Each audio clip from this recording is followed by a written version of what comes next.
বেসাত কয়টা আছে আপনার? আমার দুইটি বেসাত আছে। বয়স কত? ঘোড়ার বাচ্চার হ্যাঁ হ্যাঁ। ঘোড়ার বাচ্চার বয়স 1 মাস চলছে। নাম রাখছেন কি? নাম রাখছি পাগলু। পাগলু, সুন্দর চেহারা ওর কিন্তু। হ্যাঁ নাম এখন নাম পাইছি, এখন নাম রাখিছি। ঘোড়ার গাড়ি তো কষ্ট হয়, খেপ দিতেই তো কষ্ট হয়, খেপ দিতে কষ্ট হয় না? খেপ ধরেন সাজালি ফারেই কষ্ট, হাইটে যাওয়া লাগে, হাইটে আসা লাগে, এই কষ্ট আমার।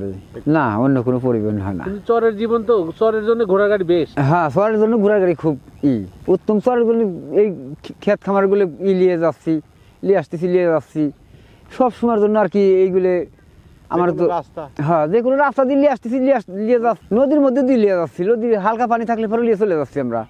হ্যাঁ এটাই খুব সুবিধা তো, এরা ঘোড়ার গাড়ি খুব সুবিধা আমার। ঘোড়ার গাড়ি দিলে সুবিধা যদি না হবে তাহলে আবার আমরা ঘোড়ার গাড়ি পালবো কিসের জন্য? আমার খুব সুবিধা ঘোড়ার গাড়ির জন্য। গাড়িগুলো ধরেন আমার তো লাগবেই, কারণ এই যে ক্ষেত খামারের ফসলগুলো নিচ্ছি, আনতেছি, সার আনতেছি, ক্ষেতের ফসলগুলো নিয়ে যাচ্ছি, সব এগুলো না থাকলে তো ঘোড়ার গাড়ি না থাকলে তো হবে না। না অন্য গাড়ি হবে কেমন? অন্য গাড়ি আসতে পারতেছে না, নদীর জন্য আসতে পারতেছে না। এটা চেয়ারম্যানের রাস্তা চলে, আর এই যে আমার এই শেখের মাঠ দিয়ে বিভিন্ন মাঠেই চলে ঘোড়ার গাড়ি নিয়ে। পানির মধ্যে দিয়েও যাচ্ছে, আসতেছি, গিরে পানি, থুরা পানি, এর মধ্যে দিয়ে নদীর মধ্যে দিয়ে আসতেছি, যাচ্ছি। এগুলো ভাঙা চোরা সব রাস্তা দিয়েই চলতেছি, আসতেছি, যাচ্ছি।